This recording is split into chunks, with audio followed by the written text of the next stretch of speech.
नमस्कार, SN audio classes में आपका स्वागत है। अपनी श्रृंखला में आगे बढ़ते हुए हम जारी रखेंगे अपनी आज की कहानी, जो हमने आधा पर छोड़ा था।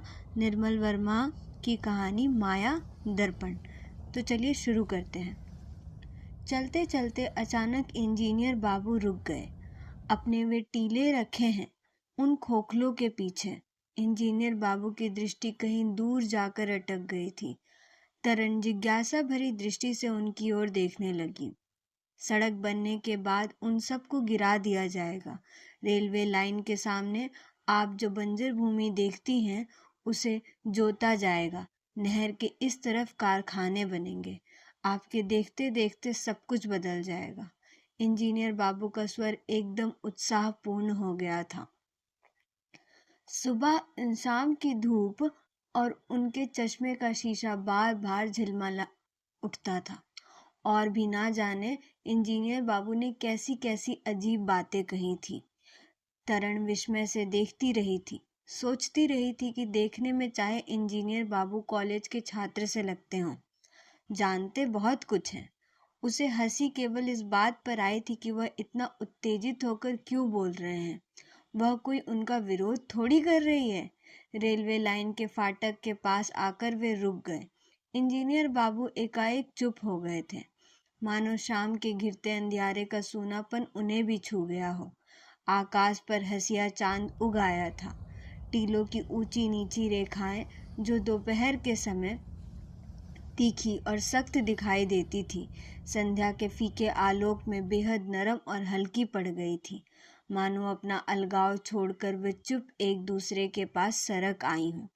इंजीनियर बाबू, आप कभी आसाम गए हैं? आसाम? नहीं तो क्यों, क्या हुआ? कुछ नहीं, ऐसे ही याद आ गया। वहाँ हमारे भाई रहते हैं। आप ही की उम्र के होंगे। ओह, इंजीनियर बाबू चुपचाप दूसरी ओर देखने लगे थे। तरन को यहाँ से लौट जाना था, किंतु वह चुपचाप खड़ी रही। हवा का वेग अचानक कम हो गया था। पानी के टैंक के पीछे छोटे छोटे घरों की नीली छतें शाम की ढलती धूप में चमक रही थी। अब आप वापस लौट जाइए, अंधेरा होने लगा है। कहिए तो मोंटू को साथ भेज दूं? नहीं, मैं चली जाऊंगी। दूर ही कितना है? इंजीनियर बाबू रेल की पटरी पार करके धीरे धीरे मैदान की दूसरी ओर चलने लगे थे। तरन देर तक उनकी ओर देखती रही। डूबते सूरज के रंग का अंतिम आभास भी मिटने लगा था। वापस लौटते हुए तरन एक बार रुकी थी। उसे लगा था जैसे बरसों बाद उसके पास एक रहस्यमय अनिर्वचनीय सुख आया है। चारों ओर घिरते अंधकार की स्निग्ध छाया के बीच उसे अपनी सब चिंताएं निरर्थक सी जान पड़ी थी। वह समझ न पाई कि उसे अब तक जो इतना डर लगता था, वह किस लिए था, किससे था। जिंदगी में केवल एक बार जीना होता है और उसके अलावा कोई और नहीं जिएगा। इंजीनियर बाबू को ही देखो, अपना घर बार छोड़कर इतनी दूर आए हैं। भला किस लिए? उन्हें कैसा लगता होगा? मैदान के अंधेरे उबड़ खाबड़ रास्ते पर चलते हुए तरन को लगा था जैसे बीते रास्तों का बासीपन धुल गया है। उसकी नस नस में आनंद की लहर दौड़ गई थी। नहीं, अब वह इस घर में कभी वापस नहीं आएगी। वह अपनी जिंदगी स्वयं जीगी। उसे यहाँ अब रहने के लिए किसी का मुंह पीछे नहीं खींचेगा। सीढ़ियां चढ़ते हुए तरन ने ऊपर देखा। बरामदे में निपट अंधेरा था। सारे घर में सन्नाटा फैला था। केवल रसोई की बत्ती जल रही थी, जिसकी रोशनी की एक धूमिल फीकी सी रेखा बाबू के कमरे के दरवाजे पर खींच आई थी। दरवाजा खुला था। तरन का दिल तेजी से धड़कने लगा। क्या बाबू अकेले अंधेरे कमरे में बैठे हैं? वह दबे पांव दरवाजे के पास गई। कांपते हाथों से दरवाजे को हल्के से पीछे ठेल दिया। आंखें अंधेरे में पहले कुछ भी ना पकड़ पाई, इधर उधर भटकती रही। फिर एक कोने में वह सहसा ठहर गई।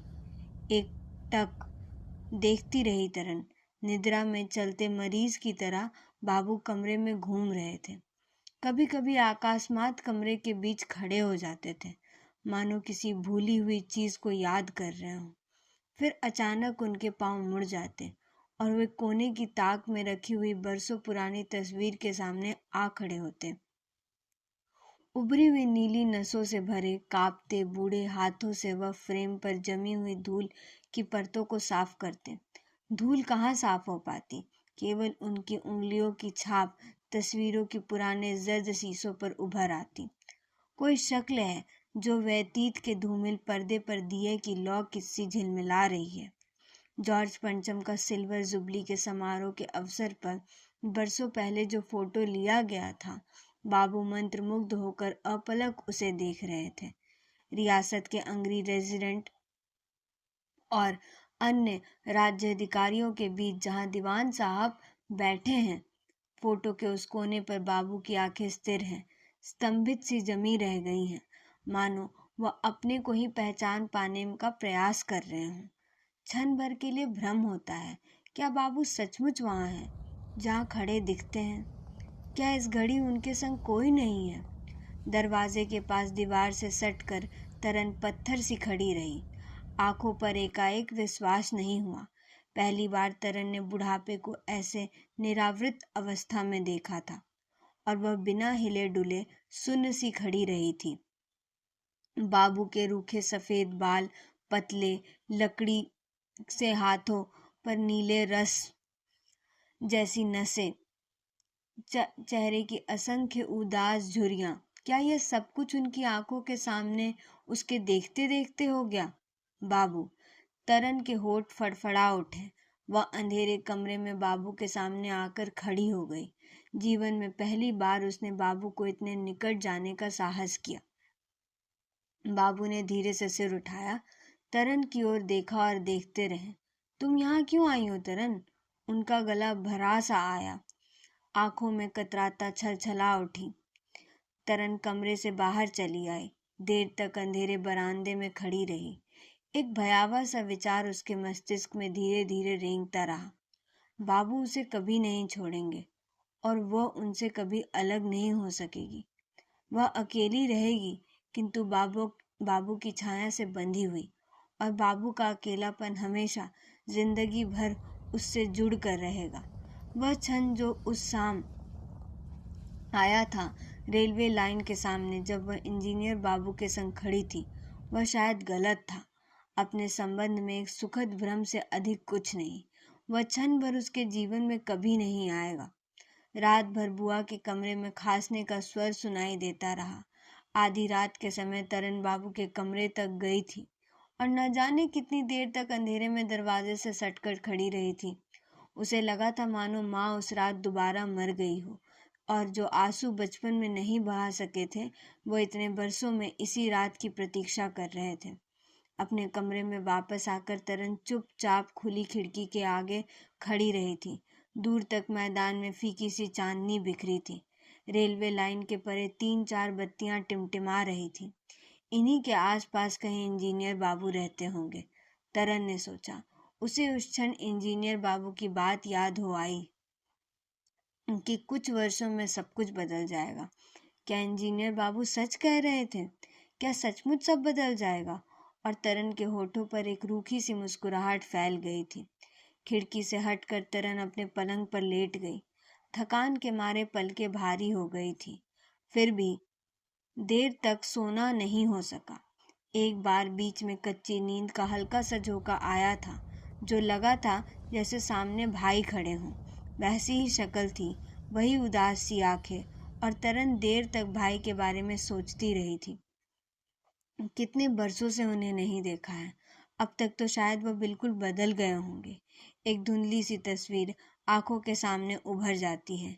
कहीं दूर तक चाय के बागों के झुरमुट में उनका बंगला छिपा होगा। कहते हैं वहाँ स्टीमर पर जाना पड़ता है। न जाने स्टीमर में बैठकर लगता कैसा होगा। तो यह थी कहानी माया दर्पण।